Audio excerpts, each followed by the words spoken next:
हाँ जी, क्या हाल चाल है। Welcome back, this is your Atharva भैया। वेलकम बैक तो नहीं, ये फर्स्ट वेलकम हो रहा है आपका पढ़ ले मेडिको के ऊपर। बहुत बहुत बहुत बहुत वेलकम है आप सभी का। और आज इस वीडियो के अंदर नीट 2028 एम है आप लोगों का, गोल है आप लोगों का, इसको कैसे फोड़ना है, ये 720 में से 720 वो ड्रीम रैंक कैसे निकालनी है, वो ड्रीम कॉलेज कैसे फोड़ना है, इस वीडियो के अंदर सारे आपके जो टीचर्स हैं आपको बताने वाले हैं। चाहे आपका फिजिक्स हो गया, केमिस्ट्री हो गया, बायोलॉजी हो गया, हर एक टीचर आपको इस वीडियो के अंदर, हमारे जो सुमित सर हैं जो आपको बॉटनी पढ़ाते हैं, अनीश सर जो आपको जूलॉजी पढ़ाते हैं, आकाश सर जो आपको केमिस्ट्री पढ़ाते हैं, और अर्पित सर जो आपको फिजिक्स पढ़ाते हैं, ये सारे धुरंधर लोग इस एक वीडियो के अंदर, है ना, इस एक वीडियो के अंदर आपको पूरा एक्सप्लेन करने वाले हैं कि नीट 2028 के लिए आज से क्या क्या चीजें आपको ध्यान रखनी है। क्योंकि अब देखो यार मेरी जान, तुम 10वीं से 11वीं में आ रहे हो, है ना। जैसे होता है ना कि एक शिफ्ट होता है, जब 8 से 9, 7, 6, 7 से 8 में आते हो तो साइंस और ईवीएस में फर्क आ जाता है।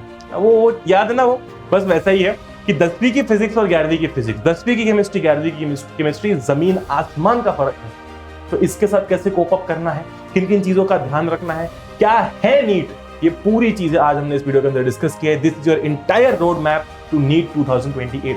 अगर आप ये एक वीडियो देख लेते हो, उसके बाद आप भले ही 100 वीडियो देखो, लेकिन इतना इंफॉर्मेटिव वीडियो आपको नहीं मिलेगा।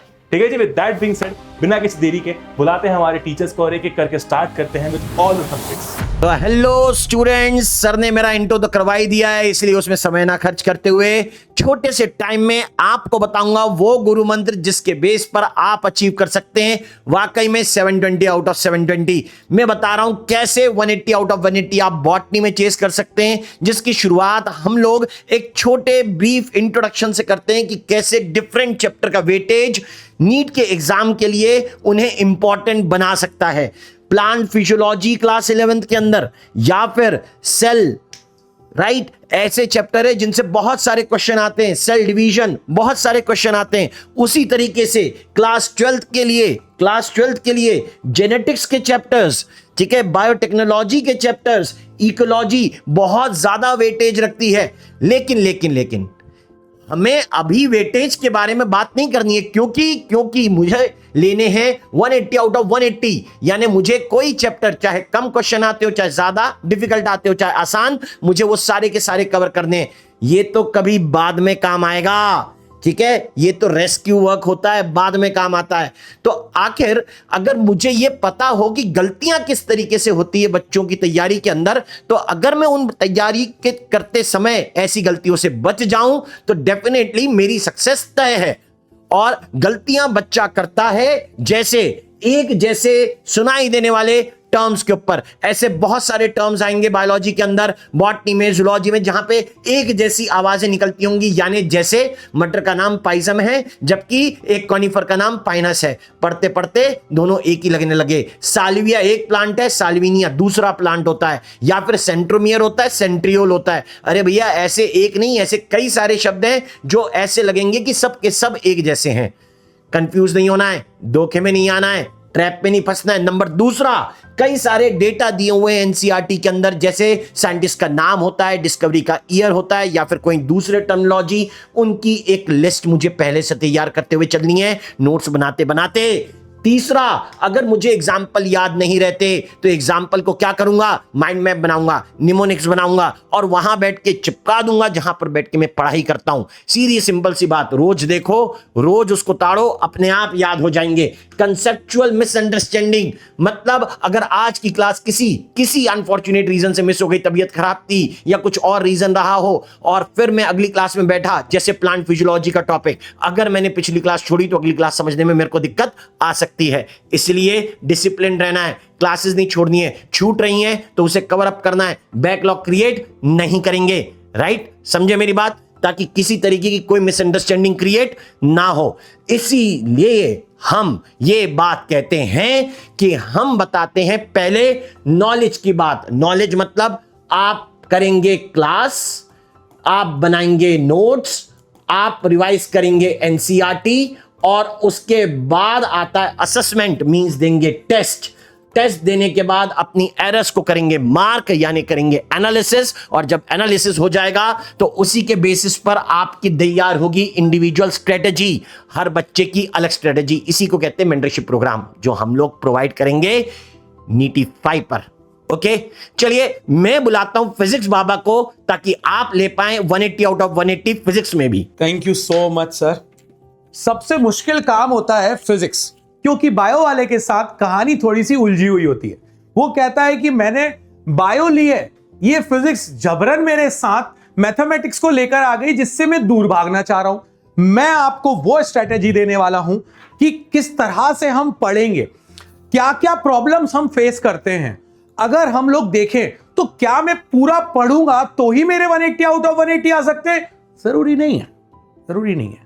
तो क्या पढ़ूं मैं तो मेरे 180 आउट ऑफ 180 आ जाएंगे? वो ही आपको अब बताने वाले हैं। उसके लिए एक एनालिसिस की जरूरत है। ये मेरे पास 11th क्लास का एनालिसिस है, ये मेरे पास 12th क्लास का एनालिसिस है। किस चैप्टर से कितने परसेंटेज चांसेस है आने के, पेपर का कितना उसमें वेटेज होने वाला है, कैसे हम इसको नैरो डाउन करें चीजों को, कैसे मैं एक फॉर्मूले का यूज करूं और मेरे 4 तरह के क्वेश्चन सॉल्व हो जाएं। ये पूरी की पूरी चीज इस बात पर डिपेंड करती है कि आप फिजिक्स को देख किस तरह से रहे हो, आप नजरिया क्या रख रहे हो। मैं आपको ये सारे स्टैट्स दिखा सकता हूं और ये सारे स्टैट्स आएंगे पिक्चर में, मगर अभी हमें सारे चैप्टर्स पर ध्यान देना है। मैं आपको यह बताने की कोशिश कर रहा हूं कि जब भी आप कोई चैप्टर पढ़ो, अभी आप 11th क्लास में हो, उसको पूरा अंदर तक डिटेल में जाके पढ़ो, फिर हम देखेंगे कि हमें किस चीज की जरूरत है। कई बार आप देखोगे कि यार काइनेमेटिक्स का वेटेज 9% है, काइनेमेटिक्स का वेटेज 9% है, मगर उसके कॉन्सेप्ट में 12th में भी यूज कर रहा हूं, तो इसीलिए कई बार चैप्टर्स की क्लासेस की इंटरलॉकिंग हो जाएगी और उस वजह से मुझे टू द पॉइंट चीजों को समझना पड़ेगा। सबसे ज्यादा बड़ी प्रॉब्लम हमारे सामने आती है न्यूमेरिकल, दूसरी प्रॉब्लम फॉर्मूला, तीसरी प्रॉब्लम टाइम मैनेजमेंट, चौथी प्रॉब्लम कॉन्सेप्चुअल। अब मैं कॉन्सेप्चुअली चीजें समझ नहीं पा रहा, मुझे फोर्स का एक ही फॉर्मूला आता है, F = ma। तो भैया फ्रिक्शन का भी तो फोर्स था, फ्रिक्शन के क्वेश्चन में ma नहीं लग रहा। अगर मैं बात करूं आपसे विस्कोसिटी की, विस्कस फोर्स की बात करूं, वहां F = ma नहीं लग रहा, बट मेरे लिए तो फोर्स का एक ही फॉर्मूला है। ऐसा नहीं है, यहीं पर हमें कॉन्सेप्चुअल क्लैरिटी चाहिए और यह समझ में आना चाहिए कि कौन सा फॉर्मूला कब कहां कैसे यूज होने वाला है। टाइम मैनेजमेंट सबसे बड़ा रोना अगर फिजिक्स को लेकर है तो वो टाइम को लेकर है, तो ये टाइम मैनेजमेंट भी आपको पूरी तरह से सीखना है। दोस्तों अगर हम देखें तो ये जो प्रॉब्लम थी इसका सॉल्यूशन है। ऐसा नहीं है कि देखो इस दुनिया में कोई प्रॉब्लम ऐसी नहीं है कि आप सोचो कि उसका सॉल्यूशन नहीं है। लोग कहते हैं ना कि इतनी हिम्मत दिखाओ कि ऊपर वाले को भी लगने लगे कि अरे भाई ये ऊपर तक तो आ गया, नीचे कैसे जाएगा। अरे हम ऊपर भी जाएंगे और इतना ऊपर जाएंगे कि हमारे को लोग याद करेंगे सालों तक कि यार इतना टफ पेपर था, इतनी चीजें थी, इसके बाद भी ये बच्चे फुल मार्क्स कैसे ले आए। उसके लिए हमें यह समझना है कि मुझे प्रॉब्लम किस में आती है, बेसिक मैथ्स में। तो रोज मुझे, और ये आपको मिलेंगी चीजें जो बोली जा रही है ना सॉल्यूशन, ये हम अकेले आपसे करने को नहीं कह रहे हैं, ये हम आपको दे रहे हैं। डेली 20 मिनट्स की स्पीड मैथ, ताकि आप मैथमेटिक्स की स्पीड को बढ़ा पाओ, न्यूमेरिकल्स आपके फास्ट हो, कैलकुलेशंस फास्ट हो,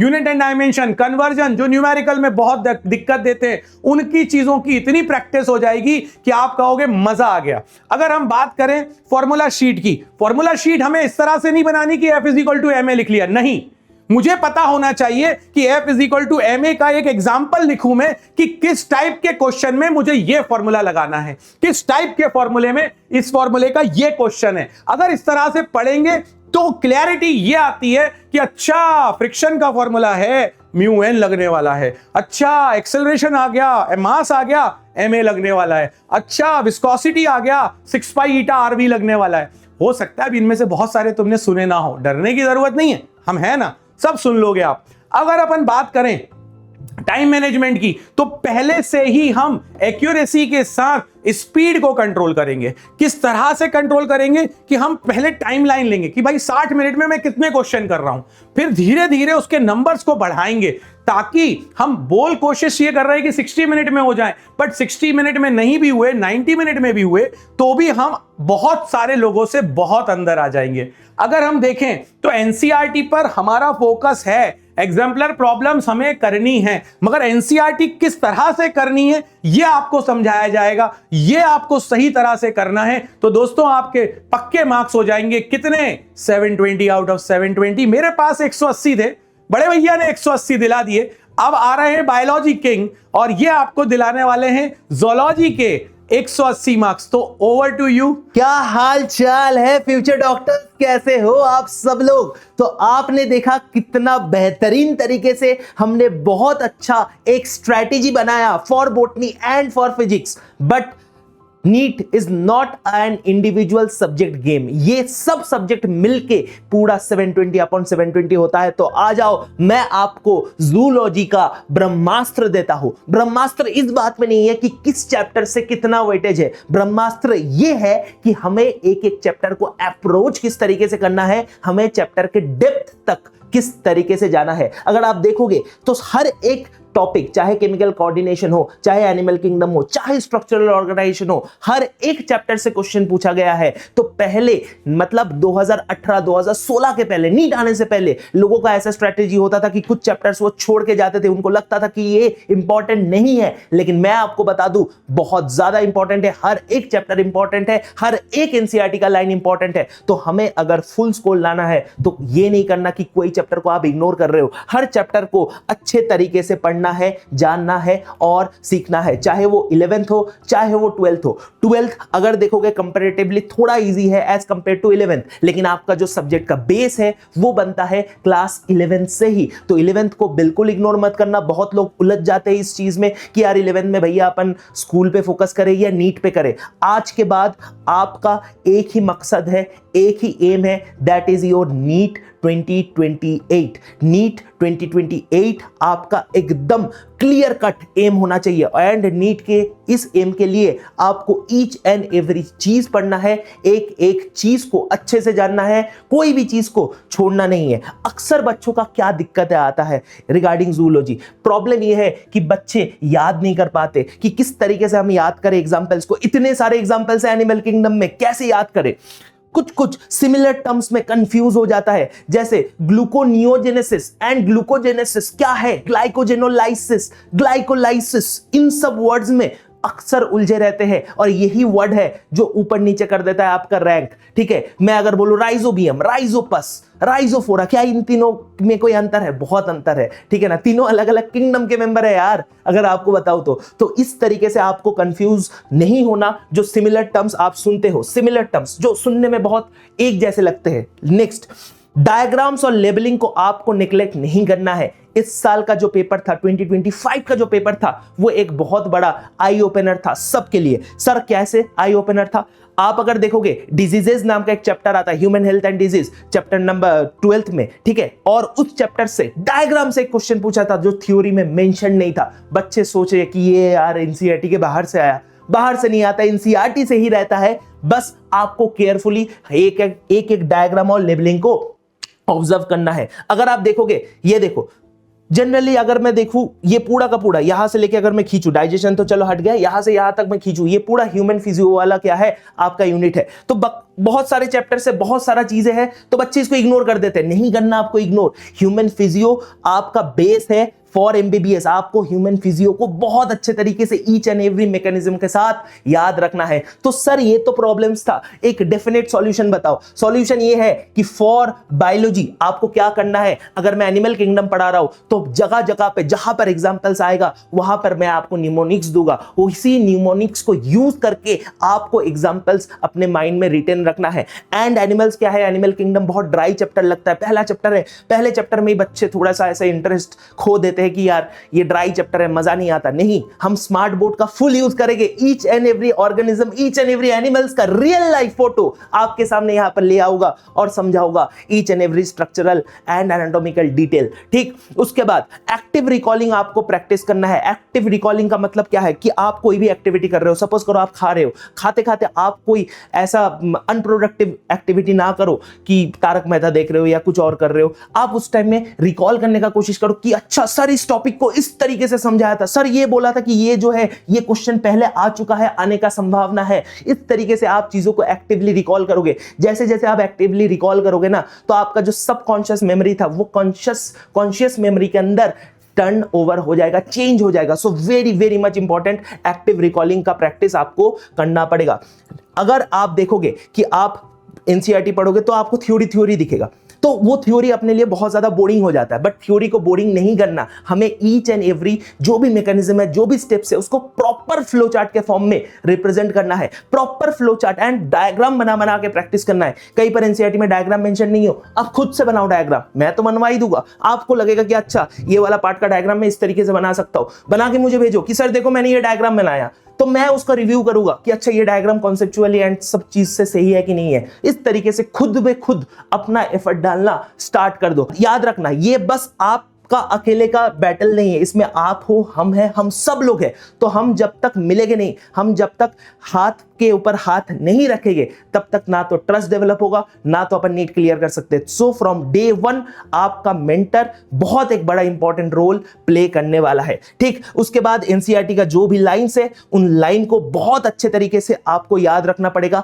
कहां पर सर मोस्टली दिया था, कहां पर ऑल दिया था, कहां पर सम दिया था, कहां पर फ्यू दिया था। इस तरीके से चीजों को याद रखना है, क्योंकि वही लाइन छप के डायरेक्ट आपके नीट में आएगा, बोलेगा बताओ सही है या गलत है। तो आप जब तक लाइन आपके दिमाग में नहीं जाएगा, तब तक आप उसका सही या गलत का डिफरेंशिएशन नहीं कर सकते हो। सो शायद एक ओवरव्यू मैं देने का कोशिश किया जूलॉजी के रिगार्डिंग, और आपको समझ में भी आ गया किस तरीके से जूलॉजी का अप्रोच होने वाला है हमारा, किस तरीके से हम जूलॉजी को सीखने वाले हैं, जानने वाले हैं। प्रॉपर नोट्स बनाए गए, भयानक डायग्राम बनाए गए और चीजों को याद करेंगे। तो चलो, अपना बॉटनी डन है, फिजिक्स डन है, जूलॉजी डन है, अब बारी है केमिस्ट्री का। और केमिस्ट्री के लिए मैं बुलाना चाहता हूं आप सबके प्यारे एपी सर को। हेलो बच्चों, आपको अभी अनीस सर ने जियोलॉजी के बारे में गुरुमंत्र तो दे दिया है। मैं आपको केमिस्ट्री के बारे में कुछ जल्दी से इंफॉर्मेशन शेयर करना चाहूंगा। आइए सबसे पहले हम बात कर लेते हैं कि यहाँ पे वेटेज क्या होने वाला है।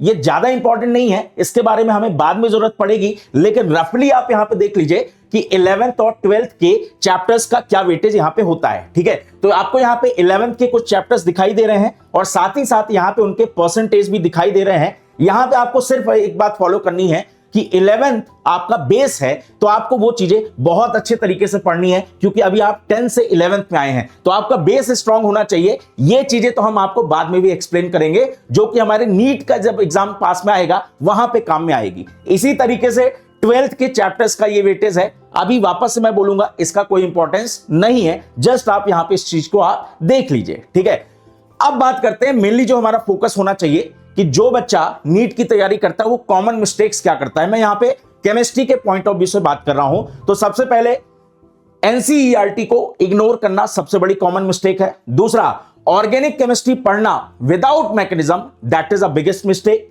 दूसरा, यहां पे अगर हम पीवाईक्यू की बात करें तो जनरली बच्चा पीवाईक्यू सॉल्व नहीं करता है। ठीक है ना, ओनली वो क्वेश्चन ही सॉल्व करता है जो उसको क्लासरूम में बताए जाते हैं, लेकिन यहां पे पीवाईक्यू भी बड़ा इंपॉर्टेंट रोल प्ले करता है। मैं बोलूंगा कि बहुत ही इंपॉर्टेंट रोल प्ले करता है। ठीक है, अगर आप प्रॉपर नोट्स को रिवाइज नहीं करते तो भी आपके मार्क्स कम आ सकते हैं, तो आपको प्रॉपर नोट्स को रिवाइज करना है, तभी आपके नीट में अच्छा स्कोर आने वाला है। ठीक है, फिजिकल केमिस्ट्री में बच्चा यूनिट और कैलकुलेशन में एरर करता है, तो वो चीज हमें यहां पे अवॉइड करनी है। अगर आपने इसमें इंप्रूव कर लिया तो आपके फिजिकल केमिस्ट्री में अच्छे मार्क्स आ जाएंगे। ठीक है, last but very very important, जो टाइम मैनेजमेंट होता है, हमें टाइम मैनेजमेंट को ध्यान में रखना है। अगर हम प्रॉपर एक स्पेसिफिक टाइम ड्यूरेशन में क्वेश्चन की प्रैक्टिस करते हैं तो हमारा जो मार्क्स है उसमें इंप्रूवमेंट आपको डेफिनेटली दिखाई देगा। ठीक है, नाउ अगर मैं यहां पे फिजिकल केमिस्ट्री में कुछ बातें आपको बताऊं जो आपको डेफिनेटली फॉलो करनी चाहिए, तो वो ये है कि आपको कॉन्सेप्ट पे फोकस करना चाहिए, उसके बाद फॉर्मूला, देन फॉर्मूले के बाद आपको यूनिट्स पे ध्यान देना चाहिए और बहुत सारे क्वेश्चंस की प्रैक्टिस आपको करनी पड़ेगी। कम से कम 30 से 40 क्वेश्चन आपको डेली करना पड़ेगा, है ना। आपको यहां पे एक फॉर्मूला रजिस्टर भी मेंटेन करना है। अगर आपने ये फॉर्मूला रजिस्टर मेंटेन किया तो आपको चीजें याद रहेंगी और बाद में जब आपका पूरा सिलेबस कंप्लीट हो जाएगा तो उसमें यहां पे उसकी जरूरत पड़ने वाली। तो आपको एक फॉर्मूला रजिस्टर भी मेंटेन करना है, न्यूमेरिकल्स की डेली प्रैक्टिस करनी है और यूनिट और डायमेंशन पे आपको मेनली फोकस करना है अगर आप फिजिकल केमिस्ट्री की बात करते हैं। अगर मैं ऑर्गेनिक केमिस्ट्री की बात करूं बच्चा, तो यहां पे जो पहला चैप्टर होता है ना, ऑर्गेनिक का, GOC, general organic chemistry, this is the base of organic. तो इसको आपको स्ट्रॉन्ग करना है। अगर आपने ये अच्छा कर लिया तो आपकी पूरी ऑर्गेनिक आपके कब्जे में हो जाएगी, ठीक है। दूसरा but very very important, reaction mechanism पे आप फोकस करें रादर देन उसको रिवाइज या मेमोराइज करने के। डायरेक्टली आपको मेमोराइज नहीं करना है, रिएक्शन मैकेनिज्म पे फोकस करना है। जब भी आप रिएक्शन को याद रखें या उनसे रिलेटेड क्वेश्चन को सॉल्व करें, आप एक फ्लो चार्ट जरूर बनाएं। फ्लो चार्ट से चीजें आपको आसानी से याद रहती हैं, ठीक है। एनसीईआरटी लाइन बाय लाइन पढ़ना है और ज्यादा से ज्यादा एमसीक्यूज की आपको प्रैक्टिस करना है, ठीक है। तो इन बातों का अगर आप ध्यान रखेंगे तो आपकी नीट की प्रिपरेशन केमिस्ट्री के लिए बहुत अच्छी हो जाएगी। तो इन्हीं सब बातों के साथ मैं यहां पे अपनी बात को समाप्त करता हूं। होपफुली मेरी बात आपको याद रहेगी और आप उस पर फोकस भी करेंगे। Thank you.